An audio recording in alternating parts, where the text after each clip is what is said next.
All right, we are joined with head coach Ashley Johnston previewing the NCAA championship semifinals with Oklahoma, Florida, and Utah. Coach, we'll start with an opening statement, and then we'll go into questions.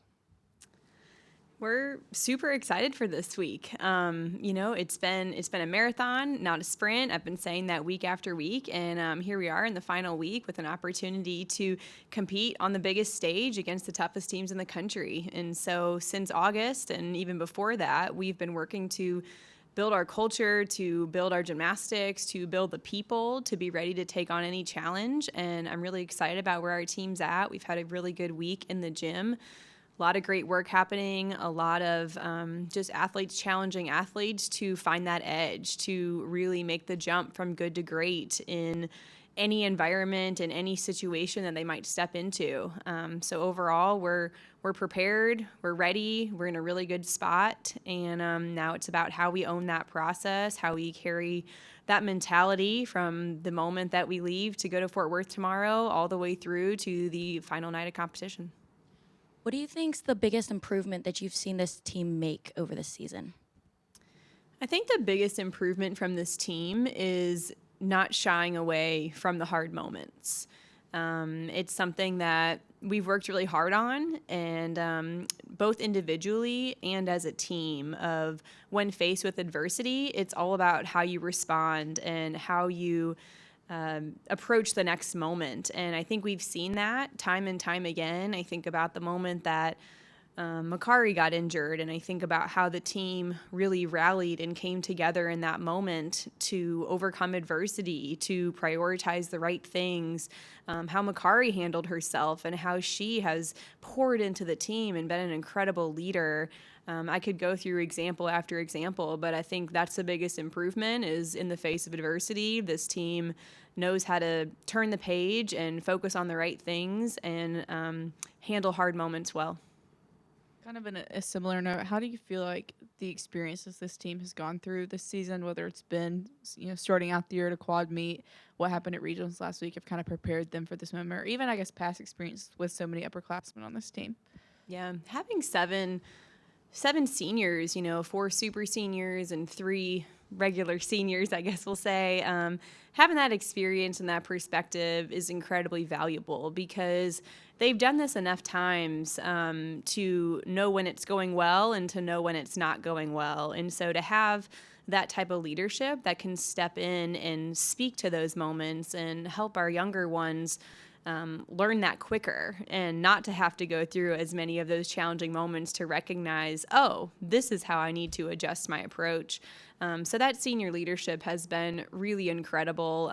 They've stood firm for the things that they want out of the season, and they've made sure to pour into the younger ones. And I think that's been a huge part of why we are where we are and what's going to help our younger ones continue to be successful moving forward. What do you think, what was the biggest takeaway or lesson that you guys took away from the regionals? Again, I'm going to keep going back to handling the hard moments well. That was a pressure cooker of an environment from the first day to compete with some really tough teams and to know that anything can happen. And even when we had a mistake, again, it was all about the response. And the team did that. They don't let the little things faze them. They trust each other. They trust their own gymnastics. They know how to get the job done, even if it's not a perfect night. And we carried that going into that final round of the regional championship of, again, finding ourselves in a couple of tough moments, but not letting that rattle us mentally, physically, and just continuing to rise up, put our head down, work, execute at a high level. And that's going to be important going into this week. We're competing against 3 incredibly challenging teams between Oklahoma, Florida, and Utah, and it's going to be anybody's game. We're not going for perfection, but we're going to put as many pieces of the puzzle together as we can. And I think the team is capable, is talented enough to come out in a really good spot if we just focus on owning our process and making it progress, not perfection. For those that maybe aren't as familiar, does having the same lineup, like rotation lineup, from the regional final and the first semifinal, like does that having that same rotation, does that help prepare at all for the fans who maybe not as familiar with it?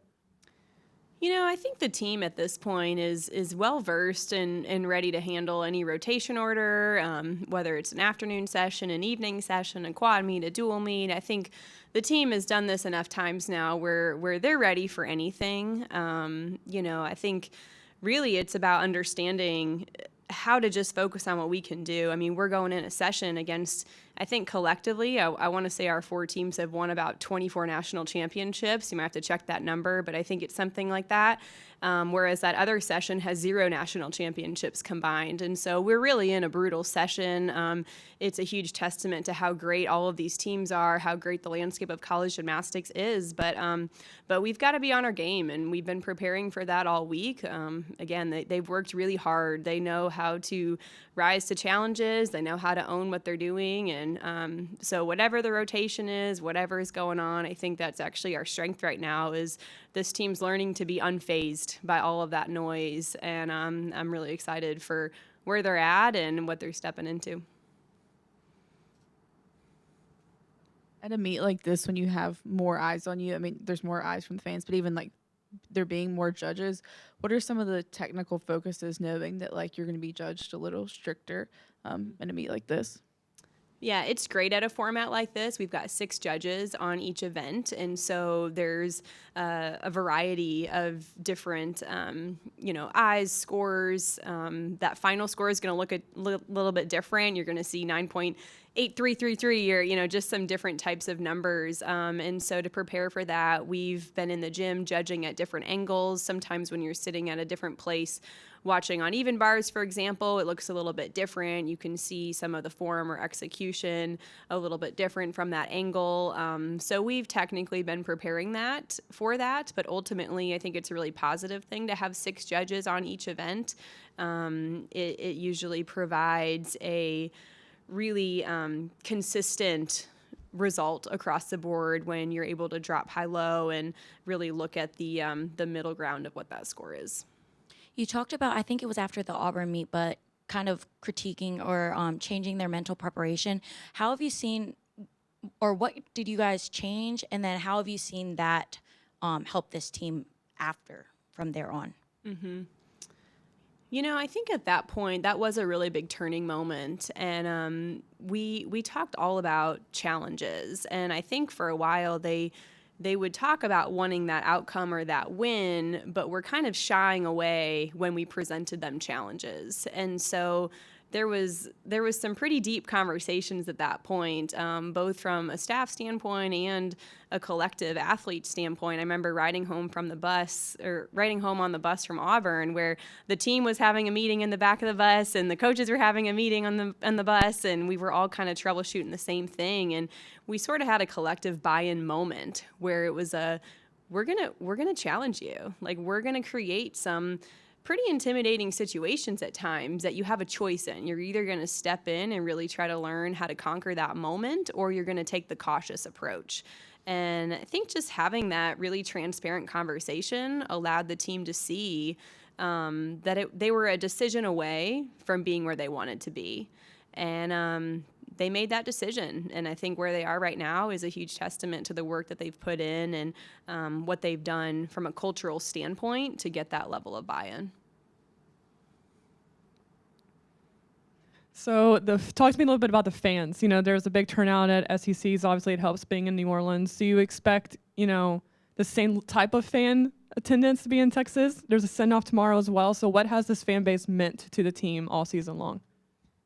To be able to look up in the stands and see Crimson, see that script A, to hear the Alabama coming from the stands, from the families, from the supporters, it just really helps us carry momentum. It makes our athletes feel like they're at home. So I think from the moment we show up at the airport tomorrow, we're just looking to have that family, just to be able to feel the love and the support and just carry us through the week. It's a difference maker.